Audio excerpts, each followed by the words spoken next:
Hello, everyone. We've got about 10 minutes before we're going to get going with today's coffee and real estate live stream. But I just wanted, since we're doing to so many different destinations, I wanted to kick off a little early. Now, we can call this the pre show, I guess.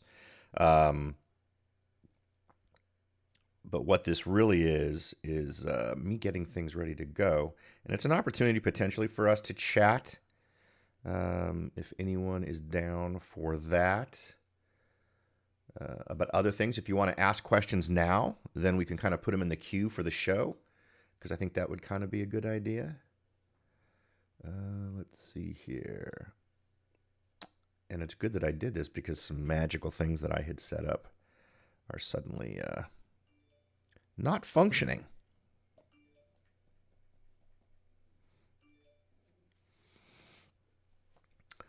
All right. So one thing I want to make sure to do here is, last time there was an interesting disconnect on the chat, and I want to make sure I'm seeing everybody's comments. So let's see here. It might make more sense to do it this way.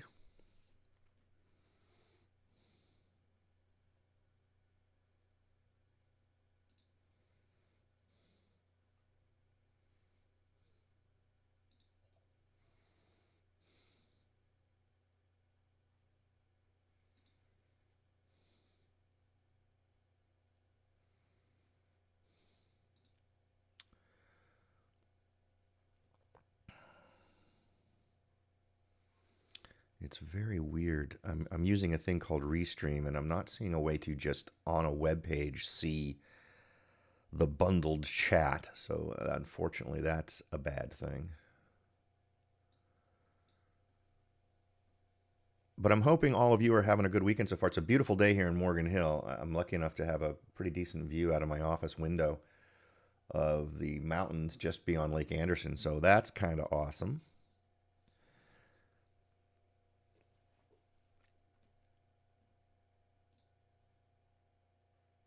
Let's see.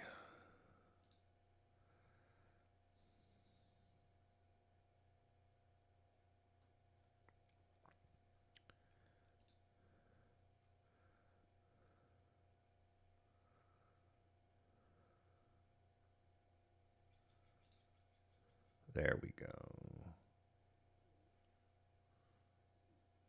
Oh, no, that's not it either.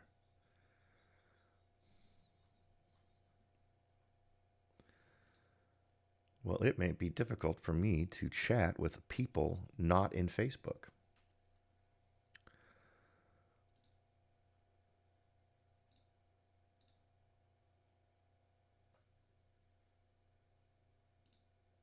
It looks like LinkedIn is read-only.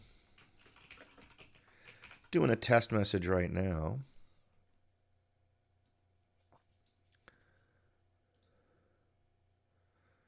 And as I suspected, nothing is coming up there.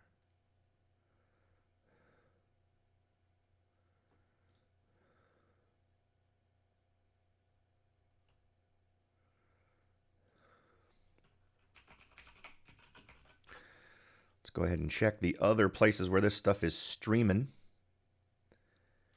and see what we can see. Well, and there we go. It's working there.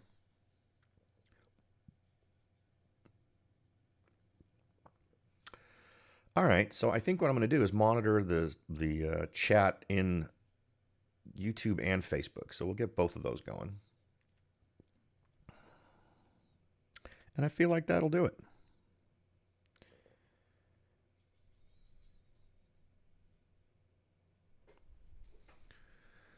So we'll put that one there. And we'll put this one here, and we should be good. I want to make sure everyone gets a chance to ask their questions. I have a feeling if you've got questions about the real estate market, this is going to be the month when we get them. Simply because the numbers are just so crazy right now. Whoops.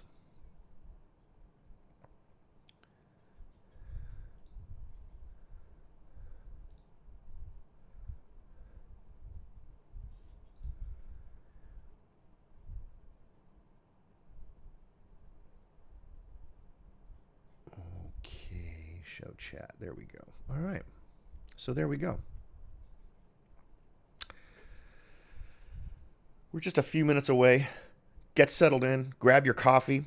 For those of you who live here in Morgan Hill with me, I hope you got a chance to go to Lawson's Bakery this morning. Awesome stuff from Lawson's Bakery. It's nice to have so many local businesses that are so good at what they do, and Lawson's Bakery is definitely one of them. Now we're going to do what we usually do, and that is we're going to cover the numbers, right, for Santa Clara County, San Jose, and Morgan Hill, and just really go through those and take a look. We're seeing some interesting trends in both the county in general and in Morgan Hill, which is sort of a repeat of some of the trends we saw last month, but just to a greater degree.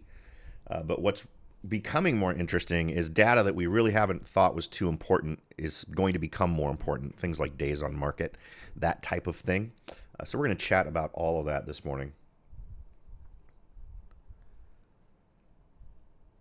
And of course, if you have any questions, feel free to ask them in chat. The folks on LinkedIn, I believe, it said it was read only, so you may not be able to chat. If you would like to chat, head on over to Facebook or Twitter or YouTube or Twitch, and just do a search for Rebel Broker or White Law Real Estate or any of those in those various things. I'm pretty sure Rebel Broker would do it for you in most of them. I know it would in YouTube. So feel free to access it that way if you like, if you would like to chat or ask a question.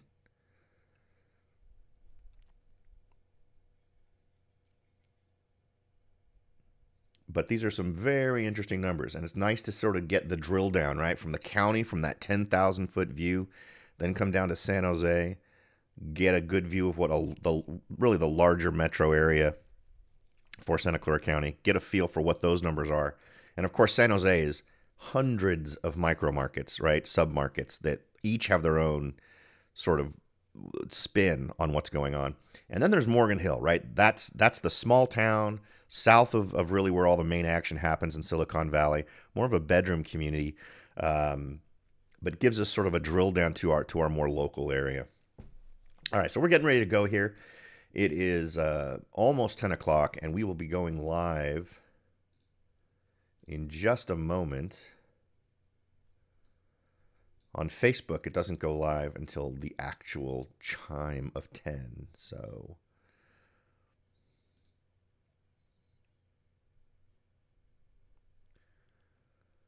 we will wait for that magical moment.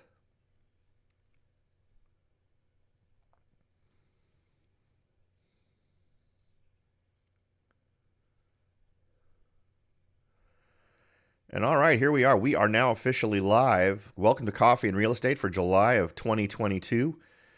For those of you watching on Facebook, we just did about 5 or 10 minutes of pre-show. Don't worry, you didn't miss anything. It was really sort of just casual conversation, me making sure everything's working the way it's supposed to work. So you didn't miss any good info. We're going to cover all the usual stuff. So feel free to ask your questions in the chat, as I've mentioned in the minutes before we went live on Facebook. You can consume this live stream on Twitch, YouTube, Twitter, and LinkedIn in addition to Facebook Live. And I have solved the problem we had last month where some chats weren't showing up where I was looking. So feel free to ask any questions. If you have any issues relating to some of the data that we're sharing, feel free to bring those up. If you'd like to ask questions about a specific area once we've done the numbers, totally happy to do that.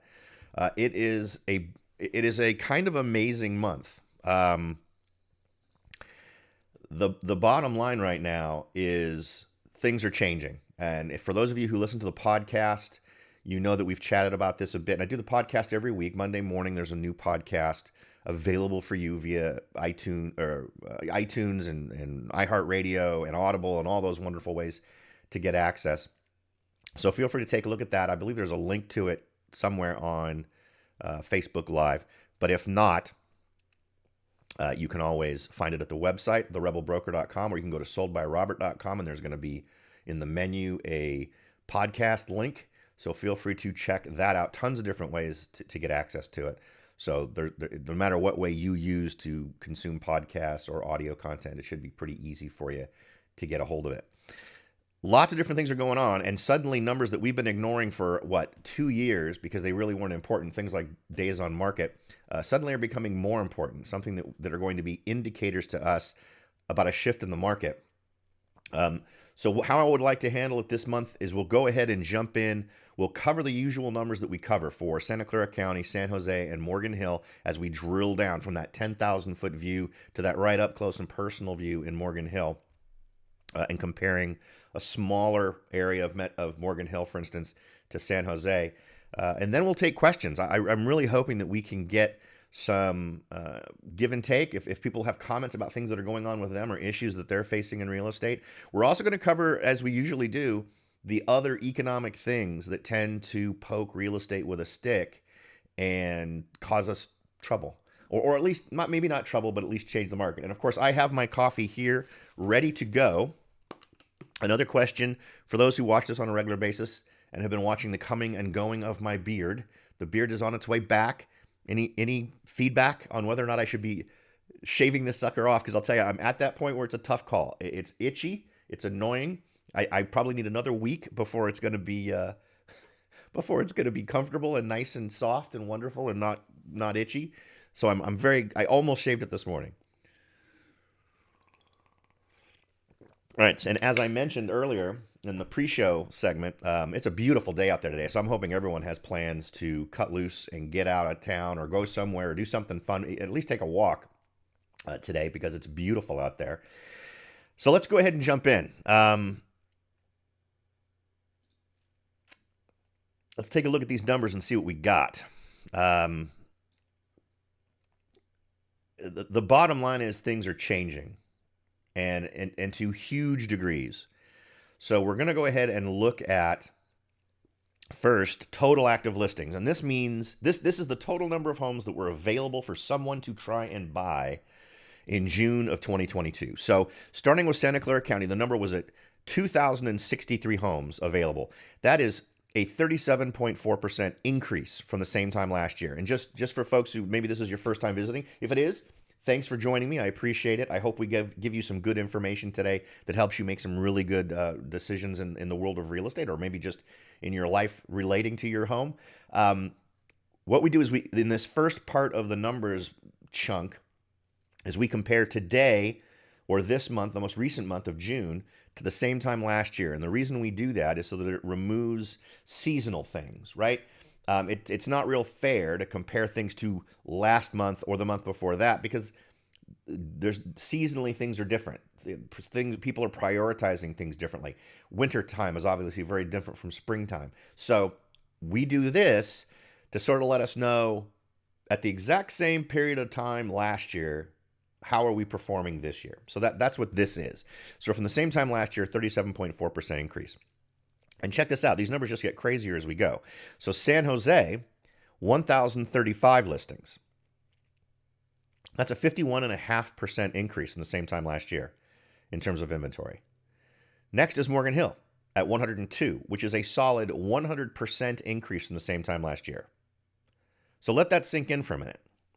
We have twice as many homes available as we did last year in Morgan Hill. And it's amazing how quickly these markets can turn.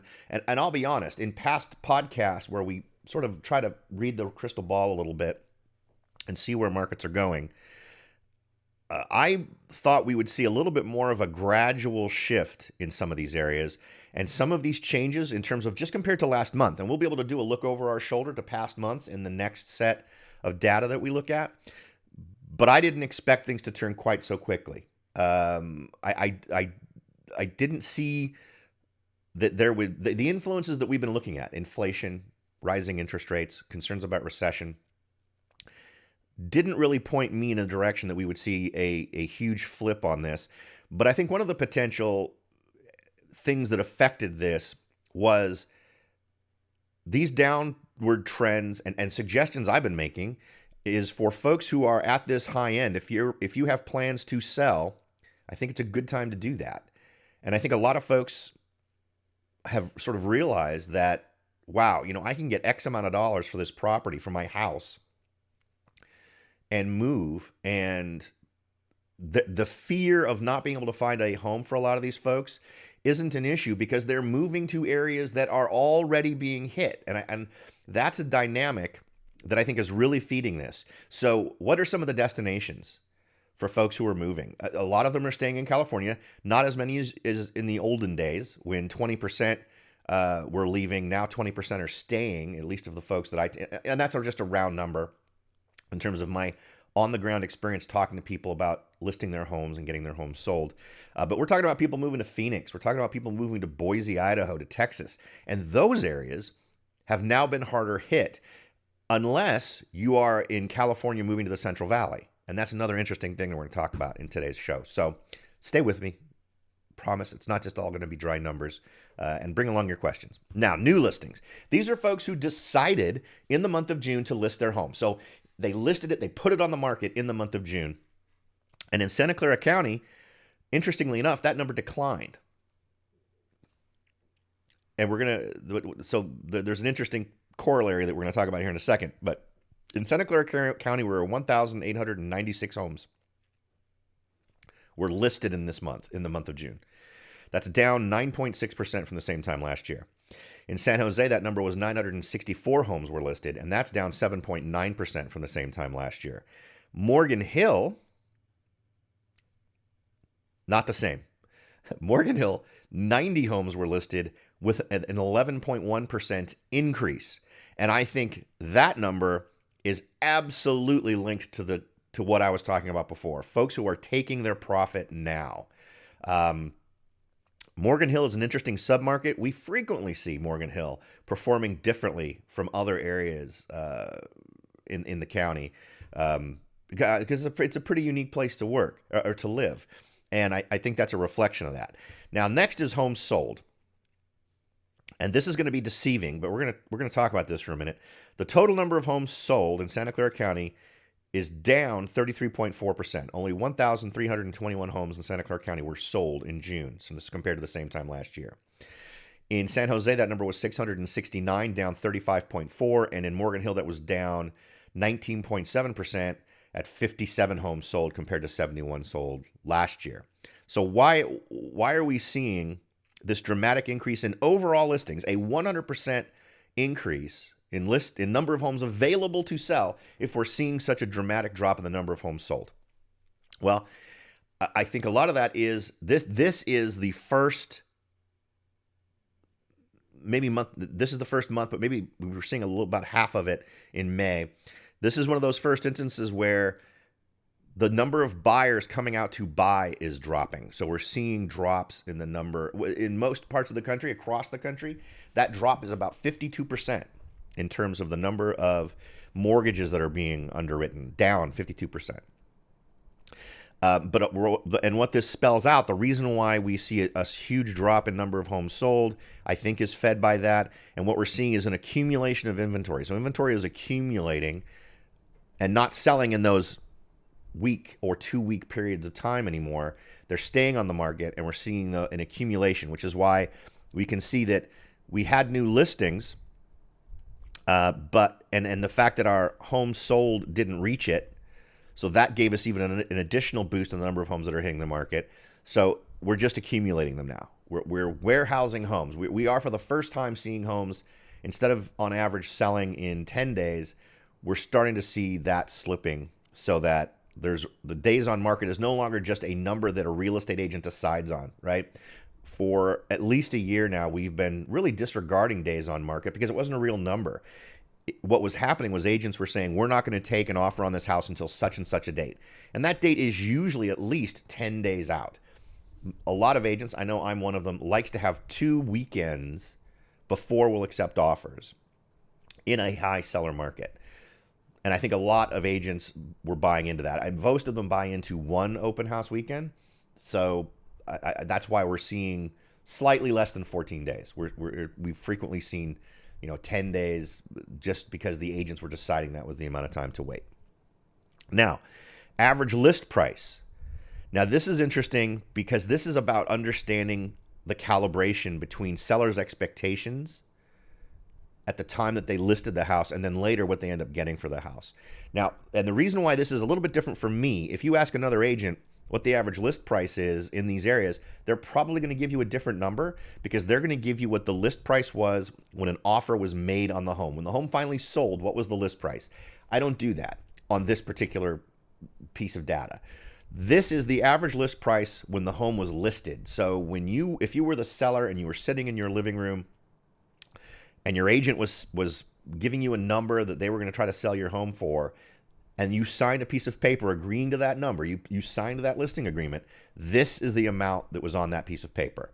So whether the price was increased or decreased later isn't reflected in this. It is just, and the reason why I do that is it's a way for you to calibrate to what what seller's expectations are. And as an investor or a buyer, that's important for you. Understanding a little bit of the psychology behind a seller, I think is a big deal, so that you can calibrate to, wow, are they really, really bloated beyond where it used to be a year ago, or are expectations on average lower? And we're going to see an interesting discrepancy here in the numbers that we're about to talk about relating to that. So again, average original list price in Santa Clara County was about $1.9 million, which is down 10.2%. So that represents a decrease in expectations overall in Santa Clara County. And I think it also represents higher priced communities also not being as well represented in the current numbers. I think the first part of the market that tends to get hit is the higher end market when we see interest rates jump, or people starting to be more concerned about their income or cost, those types of things. So I think that plays a part in it, not entirely. A lot of it is simply folks are realizing the market is softening and they're adjusting their expectations. San Jose is down 32.5%.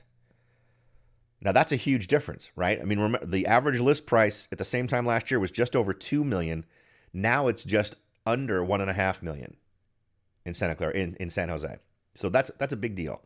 Next is Morgan Hill, which is completely bucking the trend. Average list price is 21.3% higher than it was last year. So average list price was $1.3 million last year. It's $1.6 million this year, and represents an escalation in what folks in Morgan Hill are expecting from their listing. They are feeling like we're at a peak. We're there. We should be getting more than we got a year ago. And here's the reality check. The next number is average sales price. And you're going to notice a couple of them have red backgrounds. Those with a red highlighted background indicate that the average sales price is below what the list price was, which indicates expectations were not met. In other words, the seller did not get the number that they originally believed they would get when they listed their home. Since I started doing this, the last month was the first month this kind of thing was happening. So we're seeing it again this month. So does do 2 months make a trend? No. I think a full quarter's worth of it happening that way is an interesting indicator. But I don't see this as a blip. I don't see this as a repeat of last month's blip. I think this is a trend that we're going to start to see happening more frequently, and it wouldn't surprise me if all three of those end up being red on a regular basis for the rest of this year. But let's talk about the actual changes. And I don't think anyone's going to be horribly surprised by these. By and large, they represent a slowdown, but we'll just go ahead and cover them real quick. And again, this will be more obvious when we look at just linear time instead of skipping from June of 2021 to 2022 and just looking at those two slices of time. Once we actually look back, just straight past over the last few months, you'll see the trend. You'll be able to spot what's happening here. Okay, so average sales price about almost 1.85 in Santa Clara County on average. That's a 5.3% increase from the same time last year. San Jose, 1.5 million. Just rounding that up to 1.5 million, that's an 8.5% increase from the same time last year. Morgan Hill, 1.52 or 1.53, I guess if I'm rounding. That's a 17% increase from the same time last year. Now, Morgan Hill is an interesting location. We are attractive for different reasons. And I think there's a certain level of that is going to be reflected in these numbers. And we've had periods of time where, now is one of them. At some point a few months ago, the average sales price in Morgan Hill started being higher than the average sales price in San Jose. And I think that because of a lot of the factors in terms of being able to work from home more, obviously this is Silicon Valley, so we have an awful lot of tech folks, and now not wanting to drive to Adobe in downtown San Jose, not wanting to drive to Intel or whatever, or any other company like Facebook or Google, whoever else that's allowing at-home work. Being able to work remotely from Morgan Hill is nice because it's less crowded, right? We're not less elbow to elbow. Excuse me. It's just less dense. So I think that's an attraction that folks have to Morgan Hill. It's one of the things I know that the buyers that I'm talking to on a regular basis, it's one of the things they say draws them to Morgan Hill. So I think it's a reasonable assumption to think that we're going to see some shifts, or at least some very interesting differences between what feeds the value of a home for a buyer in San Jose versus Morgan Hill. Okay. Percent over under asking price. And despite what we're seeing in terms of a 17% increase in average sales price in Morgan Hill, this next number is very interesting. Santa Clara County is seeing folks getting 106.1% of their asking price. That's a 1.9% decrease from the same time last year. San Jose, same number, 106.1. That's a 2.5% decrease from the same time last year. And Morgan Hill, 103.5 in terms of overall over asking, and that's a 1.8% drop. So the lowest drop was in Morgan Hill, but still overall, we get about 3% less than the county in general or San Jose. Does that make sense? Now, the number I have always glossed over and said, this isn't one we really need to pay attention to. I think we're now there. I think now this number is worth paying attention to. And what's interesting is it's identical to what it was the same time last year. So across the board, and I double checked this to make sure my numbers weren't wrong because it seemed odd that these were all the same. But according to the MLS search tool, that's what these are. Days on market in Santa Clara County was at 14 days. San Jose was 13 days, and Morgan Hill was 16 days. A complete wash from the same time last year. But man, are we in different circumstances than we were a year ago. Today, I think what we should be looking for is anything that is over 15 or 16 days is now organic. Let me explain what I mean by organic. Instead of it being a date that was picked by the agent who listed the house, as in here's the due date for you to submit your offer, I think these are once we get to 15 plus, 16 plus days, I think we are now into organic territory where it is simply the house did not sell. I am seeing far more, and every new listing that comes onto the market, every morning, I look at what homes got listed in all of Santa Clara County since the day before.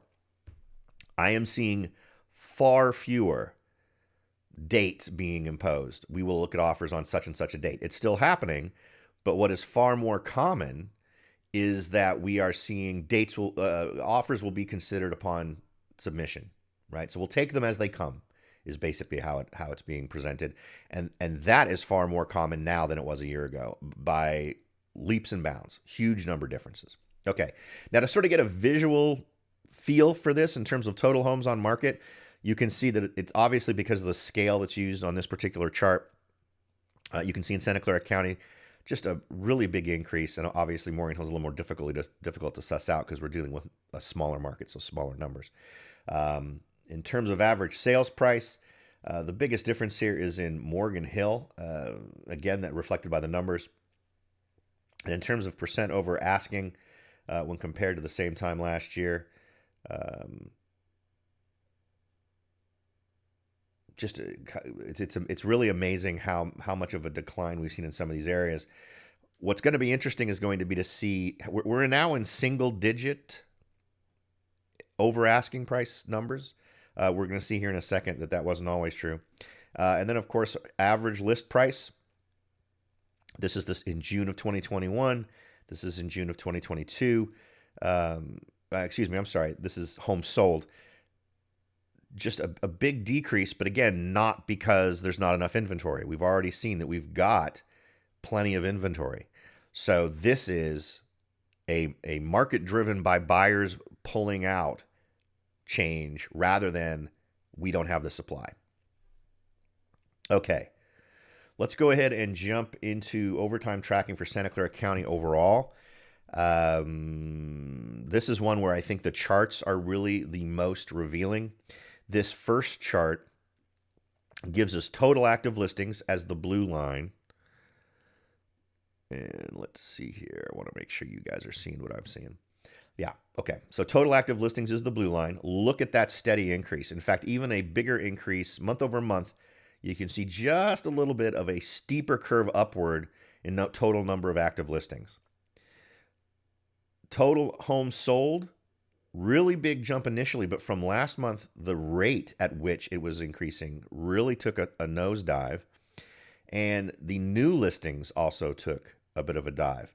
So because we are seeing this level of slope with this level of downturn, clearly what's happening is we are accumulating inventory. Homes are not selling. They're staying on the market longer. And as I've been trying to point out throughout this, I think what that points out to us is that while we've seen these dramatic numbers reported across the nation, we're seeing the exact same thing in our local market. In fact, to a lot of degree, we're seeing a more dramatic version of it here in our local marketplace. Okay.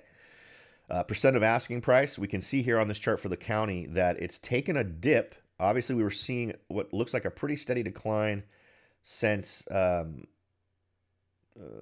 March, I guess is what that is. March, April, May, June. Yeah. So peaked in March, and then we're seeing a decline.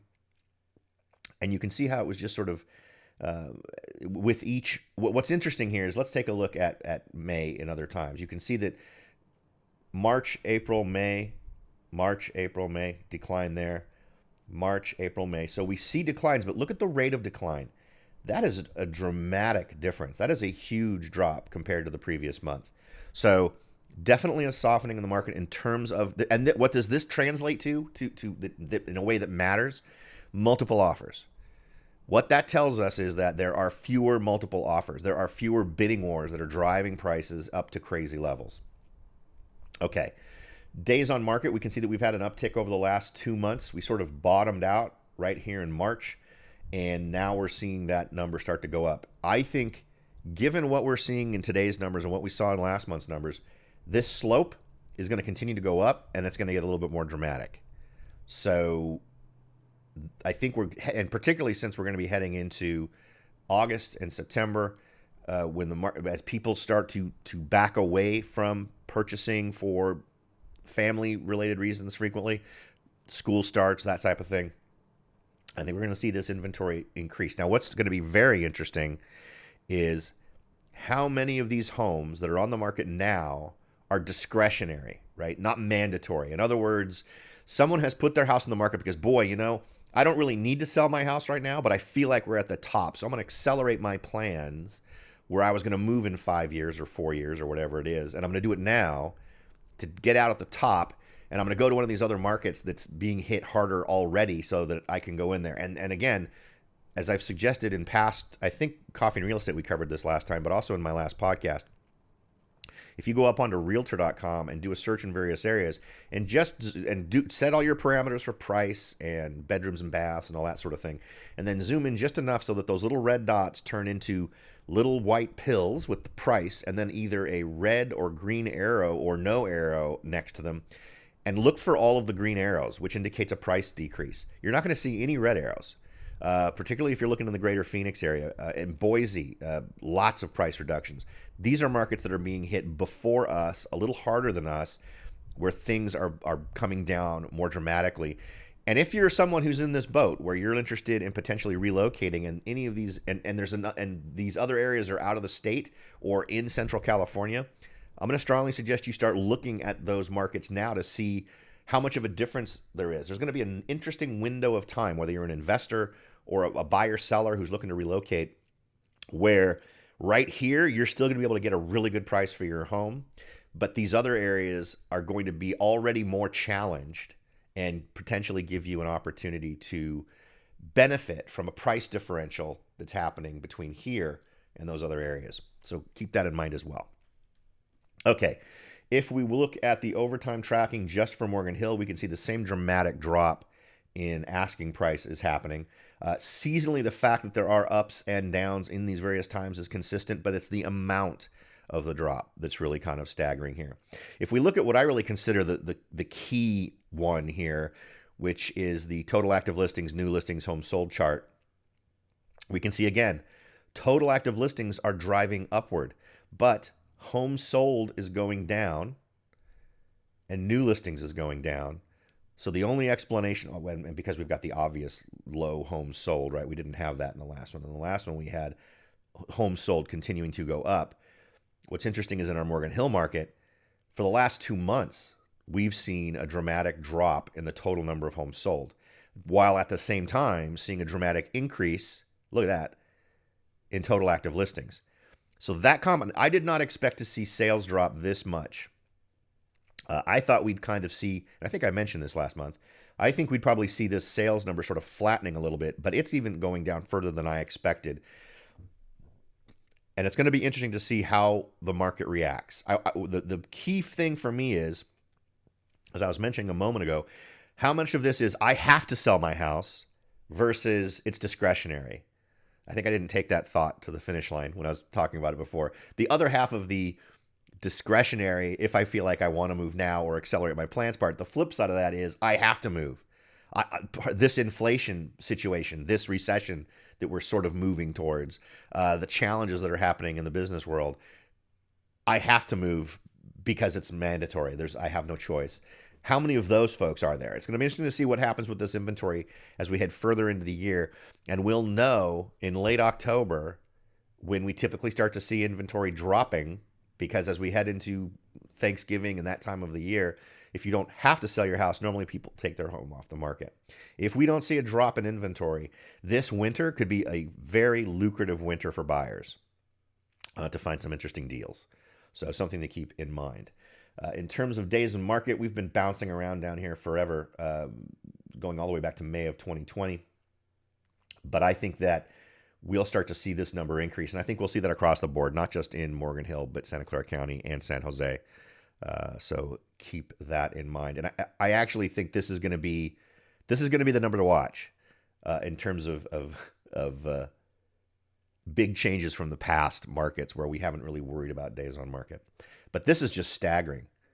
This total active listings graph, this and the decline in home sales are a little bit of a shocker to me. It looks like the rate of increase has decreased a little bit from last month, but not enough. Not a statistically significant enough amount to think that there might be some sort of change on the horizon here.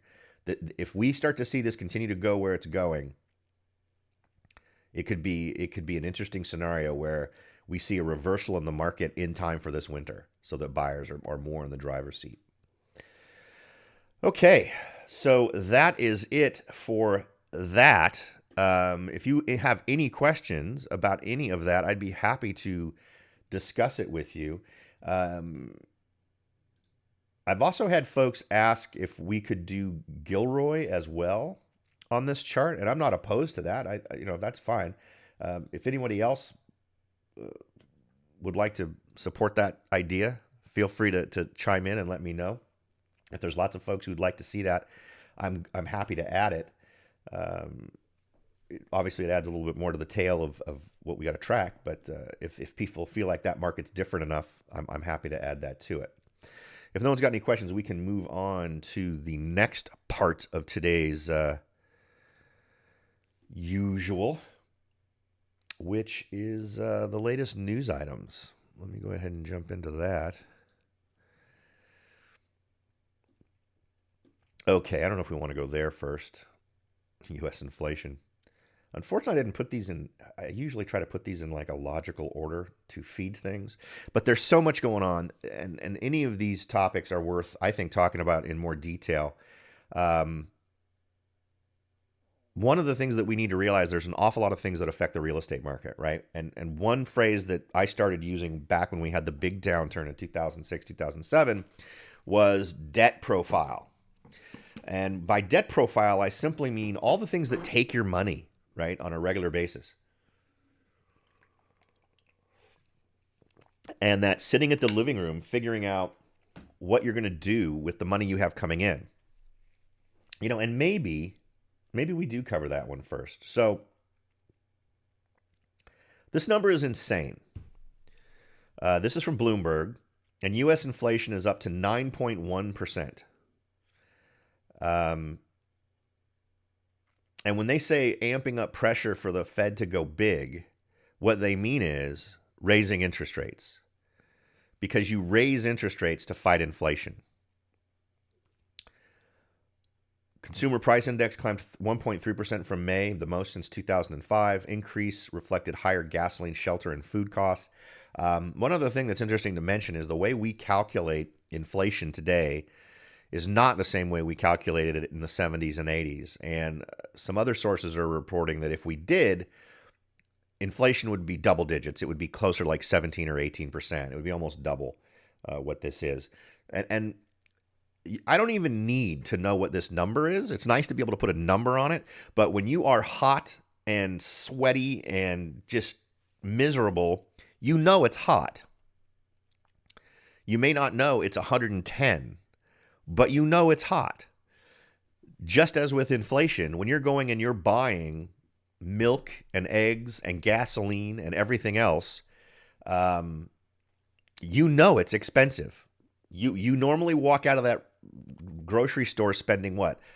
$150, $250, $350, whatever it is, depending on how frequently you're going into the grocery store. You're suddenly walking out buying the same stuff or less and walking out with substantially less money in your pocket than you did before. So this is a huge deal. If you did not get a 9.1% raise this year, you got a pay cut. If your pay stayed exactly the same between 2021 and 2022, you got a pay cut of 9.1%, right? And this is the invisible tax that we've talked about before.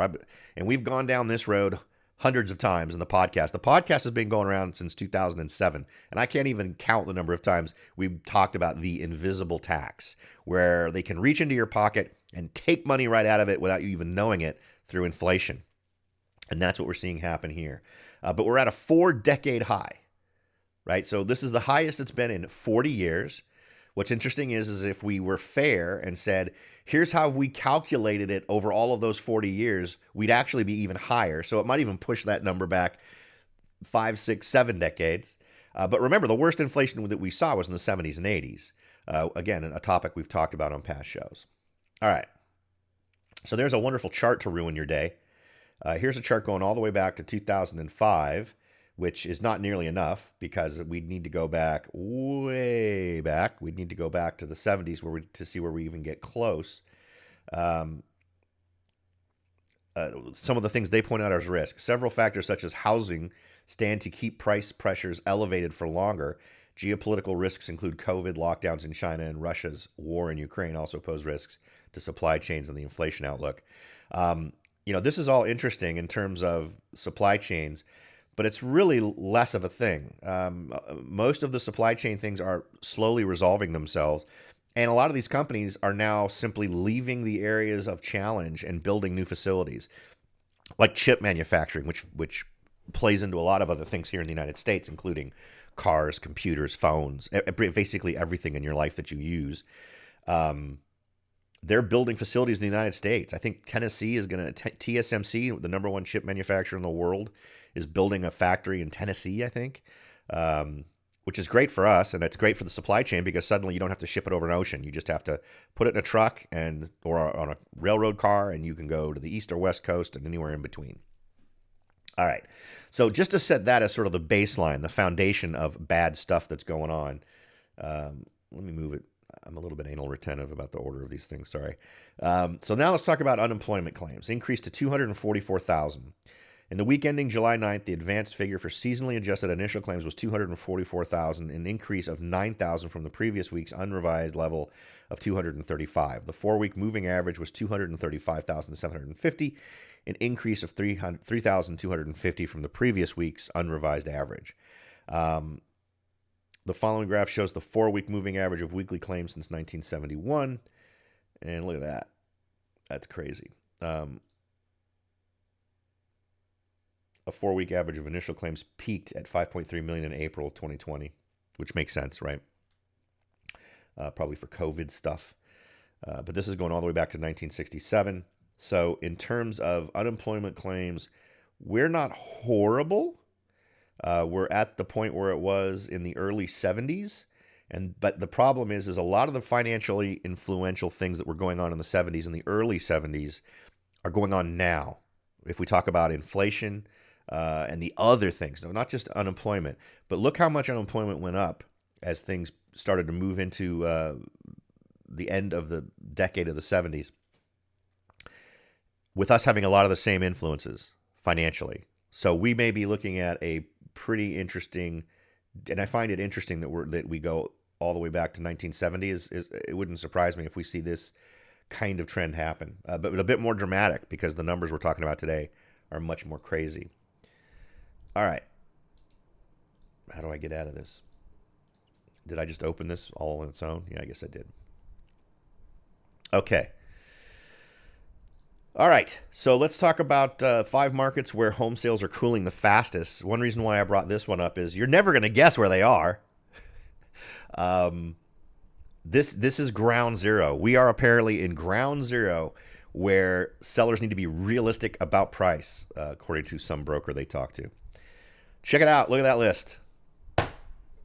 5 housing markets cooling the fastest: San Jose, Sacramento, Oakland, Seattle, and Stockton. Now, I am personally running searches in both Stockton and Sacramento right now for investment properties, for duplexes. I'm a little bit less enthusiastic about Sacramento, and I've always kind of liked Stockton, and I'm not sure why, but it's on my list. And as someone who has been tracking prices in Stockton now for 2 years, I watched them go up, and now I'm watching them drop like a stone. Just over the last 2 months, there's been a huge drop. A lot of existing properties have had their prices adjusted downward. So absolutely, I'm seeing this in reality. I'm a little bit less plugged in. I've got a good buddy up in Sacramento. Wouldn't mind hearing from him. If you're out there, you know who you are. And then, of course, San Jose, I'm pretty in tune with. It's kind of interesting that it's the number one, and I think that it's interesting, given the numbers we've already talked about, since we just talked about actual San Jose numbers. I think what's interesting is that this is interesting to see that we are at the tip of the spear in terms of markets that have flipped, that are showing signs of a complete turnaround. Now, what are the housing markets that are cooling the slowest? And note how none of these are California's cities. Albany, New York. I know nothing about Albany, New York, so I'm not sure why it is so stable. El Paso, Texas. It kind of surprises me that another Texas city isn't this, but Austin's also taken out. Austin probably falls somewhere in the middle. Bridgeport, Connecticut, Lake County, Illinois, and Rochester, New York. It's interesting to me that there's 2 New York locations that are cooling the slowest. It would also be interesting to see for these cities what was their performance during the last downturn, because there were some cities, if you just look at their data in terms of inventory, average sales price, very little change. These were just kind of steady markets that really didn't see a huge hit. So it'd be interesting to sort of retroactively go back and see what happened there. But this top 10 states where sellers are dropping asking prices. Boise, Idaho, absolutely. Boise, Idaho is another one where I have active searches running for properties, and just over a very short period of time, I watched things go crazy, and now things are dropping like crazy. Denver, Colorado at 55%. Salt Lake City, Utah, 52%. Tacoma, Washington, 49%. Grand Rapids, Michigan, 49%. Sacramento, 49%. Seattle, Washington, 46%. Portland, Oregon, 46%. And this, when I was mentioning before, going to realtor.com and looking for that, zooming in enough so you can see the little pill with the price in it and then a red or green arrow, that's exactly what this is, right? So all those green arrows are price drops, and that's what that particular graphic is referring to only, just to price drops, not the other things that affected this list up here. Up here for this list, things like median sales price, changes in inventory, price drops, and other factors. So this is a more massaged list for the folks at Redfin. Advice for sellers: be strategic when pricing your home, not just when pricing, but when selling. And right now feels like in our local market a time for you to consider selling. I know that sounds like a self-serving comment, but whether you work with me or not, I think you need to give serious consideration to what you think is going to happen with your home price. I think that we could see a bit of a drop that probably wouldn't affect folks who've owned for quite some time. In other words, you may not be able to get as much in a month as you could today, but I think you would still come out exceptionally well in terms of your proceeds at the end of the day. A year from now, I think that across the board, when we're talking a year from now, we will be talking about price drops compared to the same time last year. I feel like given the drama of what we talked about in the opening numbers, I don't think that's an unreasonable projection to make. I think that is a crystal ball I can look into, and I can see that happening. So, but I don't think it'll be, in other words, you won't be as well off as you would have been now, but you're still going to be better off than you would have been 2 years ago. You see what I mean? So you're not hitting it at the peak. You're hitting it just after the peak, but before it's made a dramatic drop. And who knows, maybe I'm underestimating how much things are going to drop in a year, but I honestly believe that we will see things dropping virtually across the board in a year. Okay. And here's the usual plug for me. This is my website, soldbyrobert.com. You can access the podcast. You can also get a free home valuation where you don't even have to talk to me. I realize how annoying real estate agents are. Trust me, I talk to them all the time, so I get it. Feel free to use this tool. You just enter your address and you'll get an instant home value estimate. The tool I currently have this plugged into is one of the best I've seen so far. It tends to be more accurate. And of course, if you want a more accurate estimate, I'm happy to do a hands-on one for you, which will always be more accurate than any automated, whether it's Zillow or some other tool. So feel free. And if you'd like to start your home search, you can also do it right here. So feel free to do that by searching in any of the areas that you're interested in. You can start right here. Okay. Next, the 10 U.S. real estate markets are cooling the fastest. Okay, we kind of already talked about this. San Jose, Sacramento, Oakland, Seattle, Stockton, Boise, Denver, Colorado, San Diego. Look at how much California representation there is here. And then this is just a bigger version of that list. Again, no California communities. None. It's interesting how many of them are East Coast that are sort of staying stable or cooling the slowest. Home buyers are canceling deals at the highest rate since the start of the pandemic. Americans are canceling deals to buy homes at the highest rate since the start of the COVID pandemic. The share of sale agreements on existing homes canceled in June was under 15% of all homes that went under contract, according to a new report. Home builders are also seeing higher cancellation rates. I think home builders are going to see probably higher cancellation rates.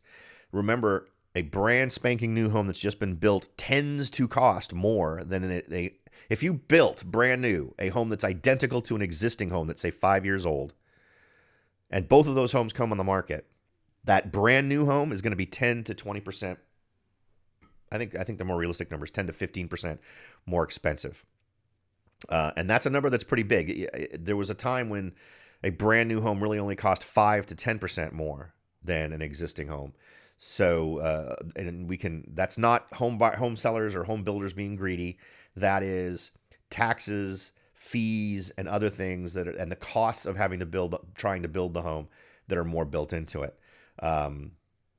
Is there some home builder greed built in there? I'm sure there is, but the bottom line is they're building a product that they're selling, and they can't absorb the costs that are imposed on them by government, so they have to pass those along. Okay. Another influential number here, and this is something I talked about in the podcast last week, so feel free to check that out. I believe I've got a link to that somewhere on Facebook here that you can check out. Car repos are exploding, double what they were the same time last year. So these are things that make up that debt profile that I was talking about. In your life, each of these separate things comes together to affect your decisions. Lots and lots of people are getting their cars repossessed. So a couple of things. One, this is a bad indicator. These are things that were happening during the last downturn that can be a leading indicator in terms of what folks stop paying for. So bad news for us in terms of where we can expect the economy to be going and how that might affect real estate and how that might affect other areas. Good news if you find yourself in a position where you've been holding off on buying a car because that car market's been insane. Used car prices have been up 40%, and that's not going to be true anymore. One crazy thing is banks aren't putting all of these repossessed cars onto the market. They are parking them on acres of lots and holding onto them and trickling them out because they don't want to flood the market with used cars, which would just cause the bottom to fall out. The bad news is these are not houses. So if you'll remember way back, for those of you who are podcast listeners who can go all the way back to 2008, 2009, 2010, we had what we called the shadow inventory, if you recall, of houses that really didn't even get ironed out till 2015, 16, where they weren't putting these homes on the market because they didn't want to just have the prices drop. Now, a house is not a car. There are certain things that you're going to have to worry about when you put a house on the market if it's been vacant for 5 years. But most of that isn't a huge deal. You're going to want to make sure the air conditioning still works, the vents and the fans. You've got stuff that just has not been used for a while. A car won't even start if it's been sitting around for 3 months, right? So what else? Oil settles at the bottom of engines, coolant, just all these things just sitting there, transmission fluid. Unused car tends to become an undrivable car. So you're kind of in a position where it may make sense to, in a relatively short-term, hold back inventory. But all those cars that got pulled in that month of June, they got to go out before the end of the year. You don't have a choice. So I don't see how you trickle those out and maintain the value of those individual cars. Because while you may be worried about dropping the overall price of used cars due to an increase in supply, you are going to decrease the purchasability of these cars individually because they've been sitting around undriven for so long, right? So it's going to be interesting to see what happens here. The jobs report and the minutes from the Federal Reserve's June meeting were the economic highlights of the week, but they are respectively a lagging indicator and old news. This column instead digs into the auto market where there is an unappreciated ticking time bomb. And again, he makes a good reference here. The reason I share this is I believe this is a leading indicator, at least as far as we're concerned, as it relates to real estate and broader economic influences. This is a leading indicator. This is things starting to happen that will feed other things that will potentially hit our real estate market. Okay. Next, because we just want those hits to keep on coming. U.S. foreclosure activity increases slightly in May. So one of the things to keep in mind is these are just starts. And I covered this in the podcast last week. I think I covered it in pretty good detail. Illinois, New Jersey, Delaware had the highest foreclosure rates. Nationwide, I want to get to our part of the country here because that was interesting numbers. Florida, California, and Texas had the greatest number of foreclosure starts. Let's see here. Where's California? 2,238 foreclosure starts. Those major metropolitan areas with a population greater than 1 million and had at least 100 foreclosure starts. Miami is an interesting one that I wouldn't have expected. Foreclosure completion numbers. Now, these are not starts. These are your house is foreclosed. The bank now owns it. It does not belong to you. Lenders repossessed almost 3,000 U.S. properties through the completed foreclosures in May 2022, up 1% from last month and up 117% from last year. Now, granted, a lot of this foreclosure stuff got stalled by COVID provisions, so a dramatic increase from the same time last year isn't something to get horribly worried about, but it is also up from pre-COVID periods, not 117, but I forget what the number is. I think it was up a handful of percentage points, like 5 percentage points from the same time before COVID hit. States that had the greatest number of REOs in May 2020 included Illinois, Michigan, Pennsylvania, New Jersey, and Ohio. Those major metropolitan statistical areas with a population greater than 1 million that saw the greatest number of REOs in May 2022 was Chicago, New York, Detroit, Philadelphia, and Pittsburgh. And here's the thing. You put financial stress on a broad population, such as inflation, right? And I think and something has to give, right? We increase interest rates to fight inflation, but increasing interest rates pushes us into recession. And the question we have to start asking ourselves is, okay, well, one of these two things is eating us alive, right? Recession or inflation. Do we need to look at a recession simply as the chemotherapy that we have to have, right? Is the reality we don't have a choice. In order for things to correct, in order for things to come out the other side in a better place, do we have to go through a recession to make that happen? I'm not a huge fan of centralized control, and we have unfortunately, we do have a centrally controlled system. I'd much rather have the invisible hand of the market. That could be maybe over adult beverage. We have that conversation, but people who think they're super smart and super know how to do this stuff got us where we are, right? So it's always interesting when they explain to us how bad things are. Well, we just had headwinds. It wasn't, we made these decisions that made this happen. And then when things are good, it's like, boy, it sure is lucky we did this, because it would have been so much worse. So what we have is the people who caused the problem being the same people who have to solve the problem. And it ends up being this never-ending cycle of bad news from time to time for the rest of us.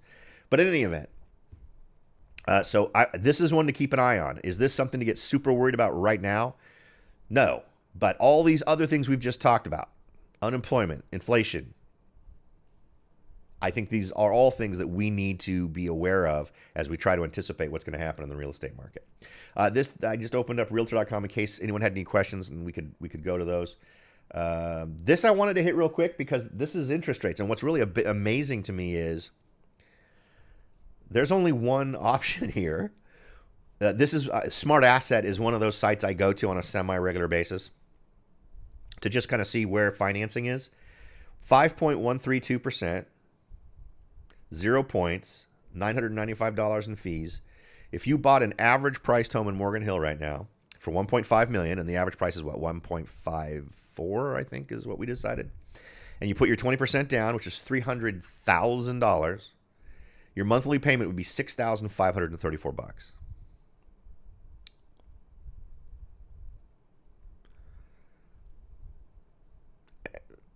$6,534.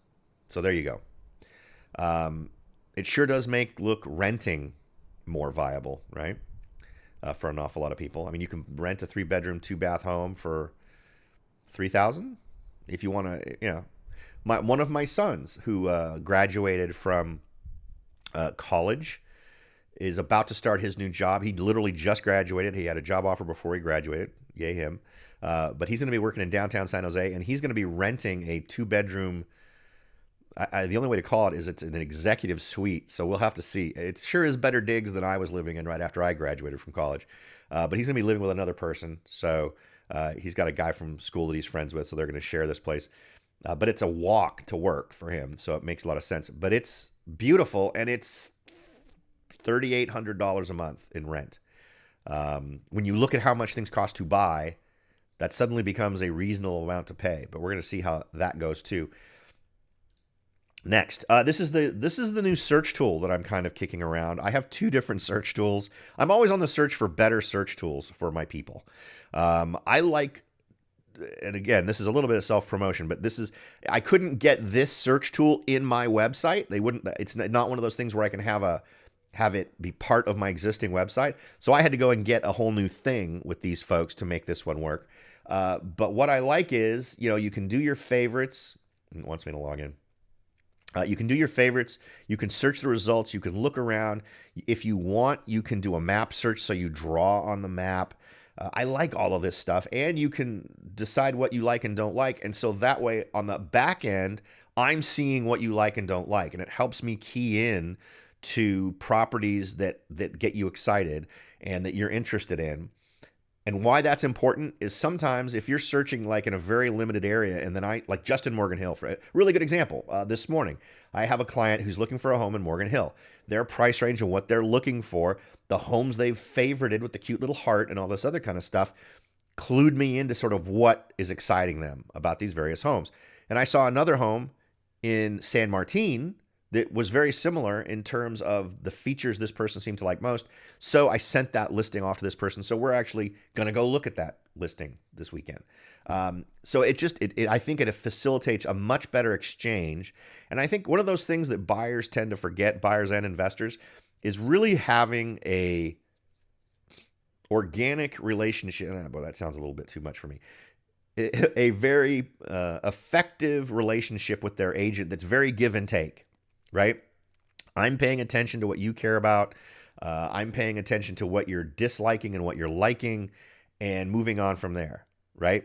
The other tool I have is actually a little bit more robust. In this one, you can favorite things, but in the other tool that I have, I guess I could show you that one.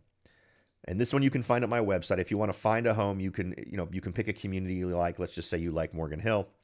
Now you can create your own account, which will give you all the features. But in this particular tool, I liked the interface of the other one a little bit better. It's a little bit tougher to do a map search where you draw on it. You can, but it's a little bit more involved. But let's not get crazy here and look at all these. Let's just go, let's see something that's not millions and millions of dollars. All right, well, this is as close as we're going to get. Let's go ahead and look at this guy.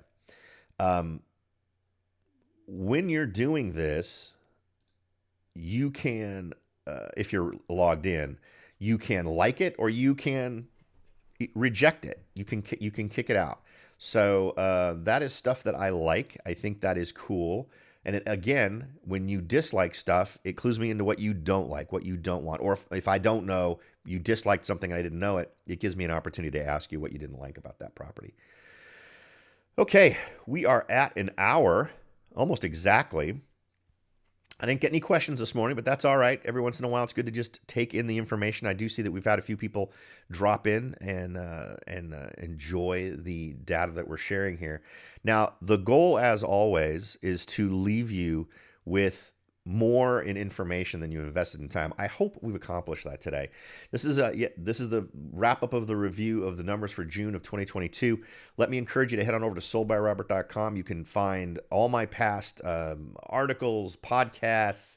I do a 7-day snapshot of Morgan Hill. So every Friday, I just do a really quick rundown of what's happened in the market in the last 7 days. What was listed, what was sold, what transaction fell through, what prices were raised, that type of thing.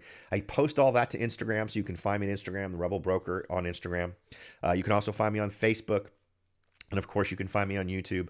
But head on over to Sold by Robert, and you'll be able to get access to all of the ways to do that. In the upper right-hand side, you'll see links to YouTube, Facebook, Instagram, all of that wonderful stuff, and plenty of links to the other tools that you can use to get the value of your home. If you're trying to just figure out what the estimated value of your home is in today's market, tool there to do that, or if you'd like to start your search. All right, everyone.